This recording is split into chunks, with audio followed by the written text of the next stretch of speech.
Gue mau bacain pengalaman horor salah satu followers gue. Kalian harus nonton sampai habis karena ini bener-bener bikin gue merinding. Oke.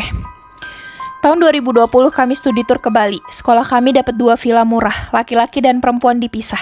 Habis sholat maghrib kami makan, setelah itu kami masuk ke ruangan masing-masing karena sudah pukul 8. Di situ teman aku namanya Rio ngajak kami cerita-cerita karena saking serunya sudah pukul 10.30 ruangan terasa dingin. Rio masih mau cerita padahal yang punya villa udah bilang, "Adik-adik, kalau di villa ini malam ini ngomongnya jangan terlalu berisik ya. Saya cuma gak mau nanti ada yang iseng." Di kamar ini ada 13 laki-laki. Pintu depan itu ngarah keluar pagar dan pintu belakang ngarah ke rumput dan ayunan. Gak lama ada ketukan kecil dari tembok sebelah lemari. Si Rio bilang, "Punten saha ya." Yang lain pada kebangun. Si Andi ini kesal ngetok dindingnya dengan kenceng. "Woi bangsat, ini teh saha?" Aku kaget. Suara ketukan itu bunyinya agak keras, tapi kali ini kayak ada batu kecil dilempar 3 kali. Si Rio kesal dan nantengin, "Sini lo kalau berani masuk kamar gue, jangan ngetok bego." Tiba-tiba Lian temenku bilang, Rio, di belakang lu ada gorila." Aku ketawa, tapi aneh si Rio badannya gak bisa gerak, pasang wajah ketakutan. Semua panik. Rio lihat apa? Kok bisa sampai gak bisa gerak? Kita semua fokus ke arah yang dilihat Rio. Asli di situ kebentuk badan hitam gede, kepalanya kayak reok. Aku langsung terima kalau itu iblis yang pertama kali aku lihat. Ternyata bukan aku aja yang lihat, tapi semua temanku lihat. Serem banget, mukanya merah kayak nonjol keluar, terus wajahnya berbulu, giginya bertaring panjang. Syukurnya dia cuma natap Rio. Aku nangis sejadi-jadinya tanpa suara. Gak lama mataku ngeblur, kepala pusing, akhirnya aku pingsan. Pas bangun aku lihat jam bergerak melawan arah, di situ hidung aku mimisan. Tiba-tiba ada bocah pakaian baju putih, rambutnya lurus berponi, bercucuran darah dari ujung kepala sampai baju, mukanya rata. Seruangan bau amis darah, dia narikin kaki aku. Dan ternyata teman aku semuanya tergeletak di rantai gak sadarkan diri. Aku lihat Rio masih gak gerak. Di kanan Rio ada cewek rambut panjang sekaki, pakai baju adat upacara Bali.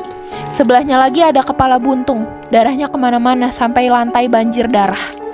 Anak kecil itu narikin kaki temen aku satu-satu. Aku pengen teriak tapi gak bisa bersuara. Gak lama darahnya hilang, semua bersih.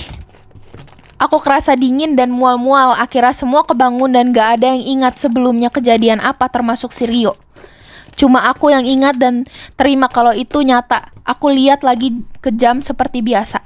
Besoknya pengen curhat ke yang punya villa, tapi gak ada dan gak ketemu lagi. Aku cuma bisa diam merenung trauma. Pengen cerita kortu, tapi takutnya dikira ngadi-ngadi. Hantu tok-tok, hantu gelandangan asal Madiun yang sampai sekarang masih nyari rumah idaman untuk jadi tempat tinggalnya. Hantu tok-tok ini emang wujudnya seperti gelandangan ya guys. Dia tuh bapak-bapak tua tapi mukanya pucet kayak mayat, terus pakai baju compang-camping dan kopiah yang udah lusuh. Tapi matanya itu berbentuk merah bulat gitu. Hantu tok-tok adalah urban legend asal Madiun guys. Jadi orang Madiun yang kalau udah punya balai-balai kayak begini di depan rumahnya, mereka tuh udah siap nih kalau jam 1 malam ada suara kayak tok tok tok selama 10-15 menit, ya berarti itu hantu tok tok lagi mampir ngetokin balai-balainya. Nah mereka itu udah pada tahu nih, harus perhatiin jangan sampai hantu tok tok ini duduk di balai-balai. Saking seringnya muncul, orang Madiun itu udah pada tahu gimana caranya nangkal hantu tok tok. Tenang, nanti gue kasih tahu. Ya Allah, gue lupa gue juga punya balai-balai di depan rumah. Aduh, mana udah jam 1 malam. Ayo Gin, beranikan diri kita cek. Hah?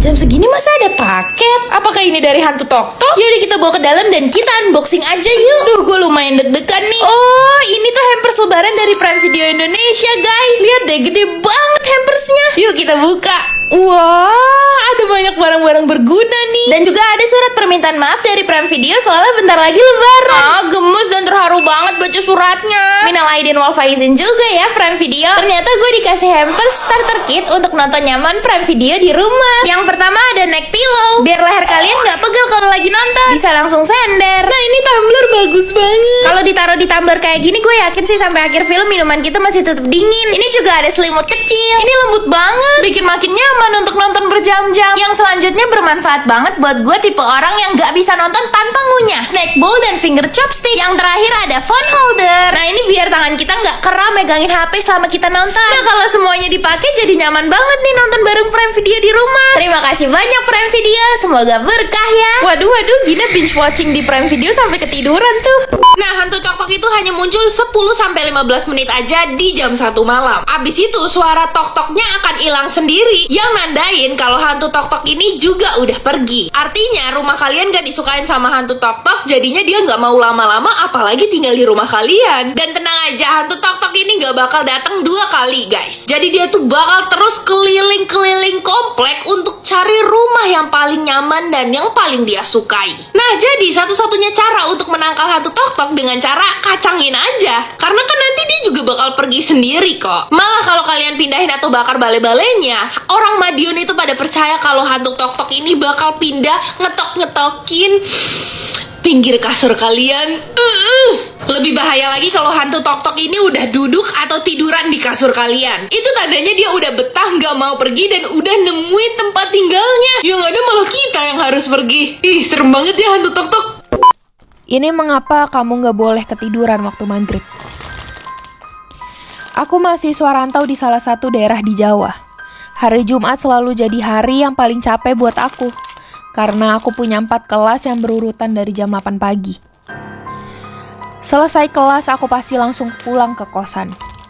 Waktu udah menunjukkan pukul 5. Sudah menjelang maghrib. Di sini azan maghrib jam 5:30 sore. Jadi jam-jam segini udah berasa redupnya matahari. Sampai di kosan aku bersih-bersih dan langsung istirahat.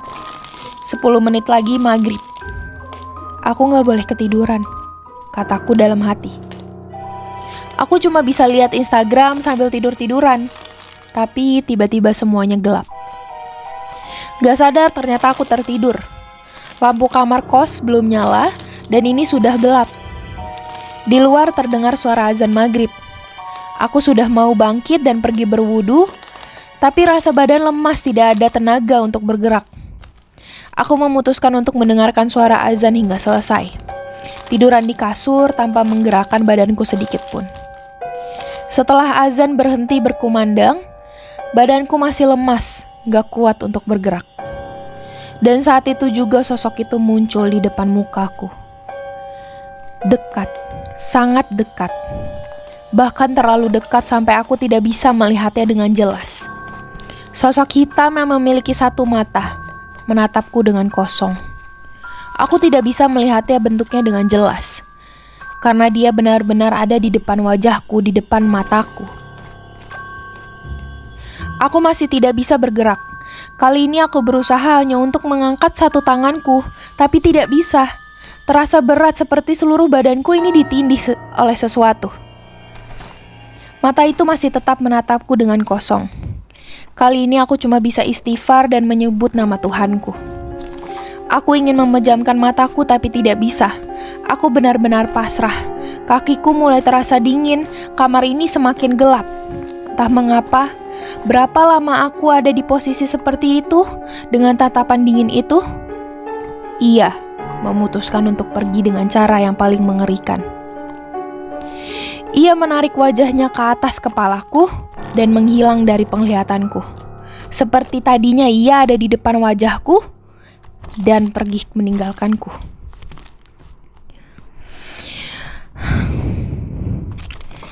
Tepat setelah ia pergi, aku bisa menggerakkan seluruh tubuhku. Sholat maghrib adalah hal yang aku lakukan pertama kali. Sejak itu aku tidak ingin tertidur mendekati waktu maghrib. Aku tidak ingin menemui mata dingin itu lagi. Merinding coy.